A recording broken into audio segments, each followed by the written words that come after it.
आई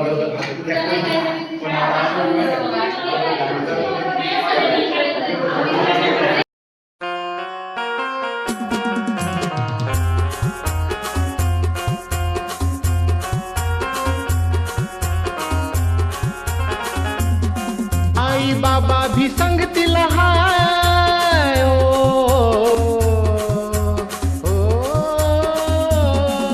आई बाबा भी संगतीला हाय, ताई दादा भी संगतीला हाय, गुरुजी भी संगतीला हाय, अनबाई भी संगतीला हाय। सोनू तुझ्या शिक्षणाची रे, सोनू तुझ्या शिक्षणाची रे, आता तयारी करायची हाय। सोनू तुझ्या शिक्षणाची रे, आता तयारी करायची हाय।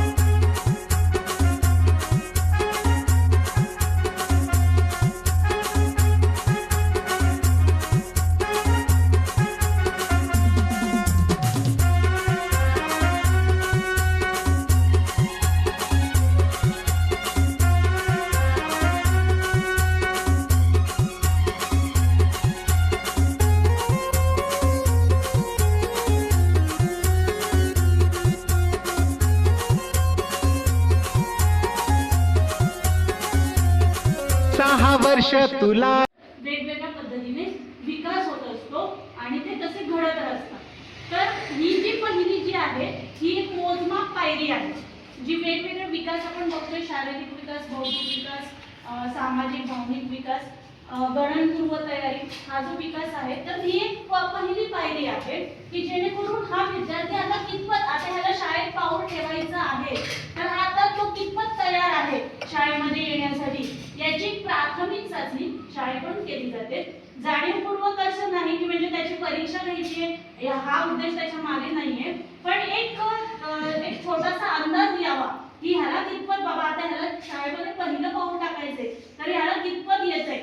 आणि शाळा सुरू होण्यापूर्वी 1 ते 1.5 महिन्याचा तुमच्याकडे जो वेळ आहे तर त्याच्यामध्ये तुमच्याकडून म्हणजे पालकांकडून असं अपेक्षित आहे की विद्यार्थ्यांना, जो एखादा विद्यार्थी आता समजा हाताळणी करताना त्याला बॉलची पकड नीट जमत नाहीये तर तो बॉल त्याला व्यवस्थित हाताळता आला पाहिजे। एखादी घटना बघितल्यानंतर त्याला असं वाटलं पाहिजे की आता मला इथं हसायचंय का इथं रडायचंय की मला इथं राग आला पाहिजे, या ज्या गोष्टी आहेत त्या त्याला कळल्या पाहिजेत। तर एक प्राथमिक स्वरूपामध्ये तुम्हाला असं त्याला जवळ घेऊनच बसून शिकवायचं असं काही नाहीये, तर एक चालता बोलता तुम्ही तुमचं काम करता करता साधारणपणे सामाजिक जे नियम आहेत किंवा जे प्राथमिक जे नियम आहेत ते हळूहळू तुमच्याच पद्धतीने आणि काम करता करता अशा पद्धतीने तुम्हाला तुमच्या मुलांना समजावून द्यायचे आहेत। साधारणतः आता आपण भाजी निवडायला बसलो, साधारण आपण जर आता भेंडी घेतली तर थोडीशी भेंडी त्याच्या पुढे ठेवा, किती भेंडी मी चिरणार आहे त्याला किती मोजता येत आहेत थोडीशी त्याच्या जवळ द्या, किंवा एखादा आता तुम्ही तांदूळ निवडत आहात तर डिश मध्ये थोडेसे तांदूळ त्याच्यामध्ये टाका, त्याला थोडेसे निवडायला द्या।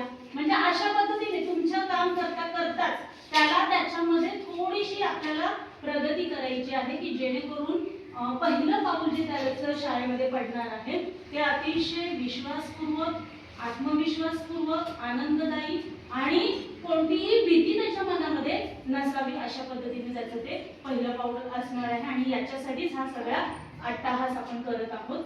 तर 1 ते 1.5 जो महिना आहे त्या 1 ते 1.5 महिन्यामध्ये तुम्हाला त्याची म्हणजे थोडीशी मोजमाप प्रक्रिया जी आहे की आता मी तुम्हाला सांगितलं की भाज्या किंवा कांदे द्या, बटाटे द्या, थोडं अशा पद्धतीने त्याला घरातल्याच वस्तू मोजू द्या किंवा एखाद्या वेळेस आणि ती पुरवण्यामागे आपण पळत असतो, धावत असतो, तर नक्कीच त्याला त्याची गरज आहे का आणि ह्या वयात त्याला त्याची गरज आहे का याची सुद्धा खात्री आपण करून घेणं गरजेचं आहे। आणि त्याच्यानंतर त्याला देखील कळेल की जी गोष्ट गरजेची आहे त्याच्याच मागे आपण हट्ट करावा, म्हणजे प्रत्येक हट्ट आपण जर पुरवत बसलो तर त्याची दिशा सुद्धा चुकणार आहे। तर मला हेच सांगायचं आहे की आपण जो आज जो शाळा पूर्व तयारी मेळावा घेतलेला आहे, तर या मेळाव्याचा उद्देशच हा आहे की 1-1.5 महिना जो आपल्याकडे आहे, मुलाचं पहिलं पाऊल शाळेत पडत असताना इथं बघा आपण छान रांगोळी सुद्धा काढलेली आहे. आपल्या मॅडम अतिशय सुंदर भरत मॅडम आणि नजर मॅडम यांनी रांगोळी काढलेली. ह्याच्यामध्ये आपल्याला जाणीव करून दिलेली आहे की ज्ञान मंदिरातील आपलं जे पहिलं पाऊल आहे, तर हे पडत असताना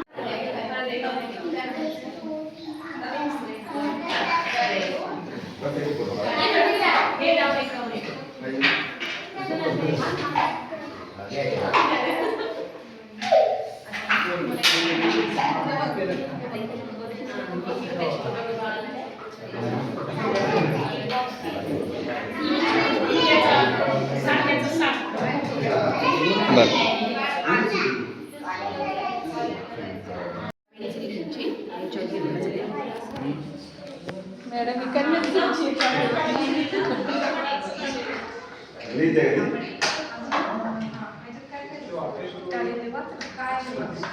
गेल्या वर्षी पण तुम्हाला माहिती असेल मेळावा घेतला.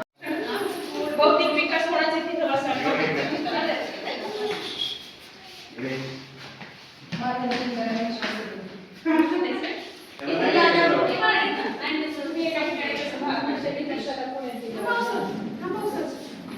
दोन मिनिट.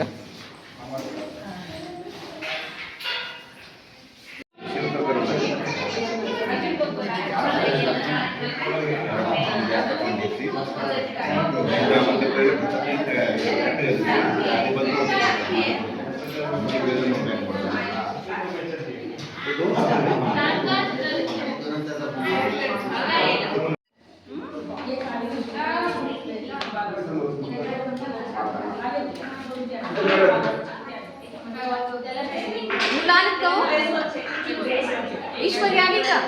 ईश्वरी आली मग तुम्ही सारे होत ना? खूप आत्मविश्वासाने असलं पाहिजे, त्याच्यामध्ये कुठेही भीती नसावी आणि आनंददायी वातावरणामध्ये त्याने तशा पद्धतीने प्रवेश करावा. या उद्देशाने ही शाळा पूर्व तयारी मेळावा आणि नंतर जेव्हा शाळा सुरू झाल्यानंतर तेव्हा पण आपण एक मेळावा घेत असतो. तर अशा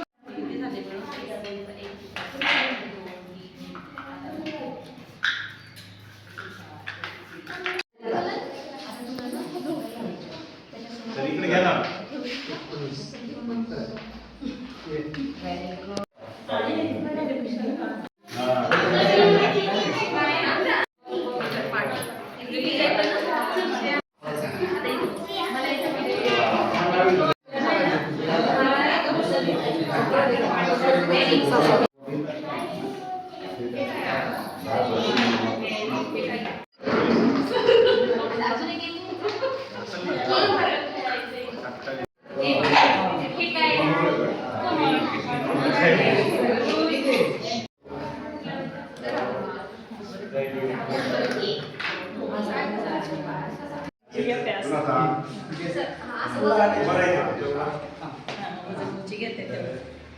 फोटो पण काढा.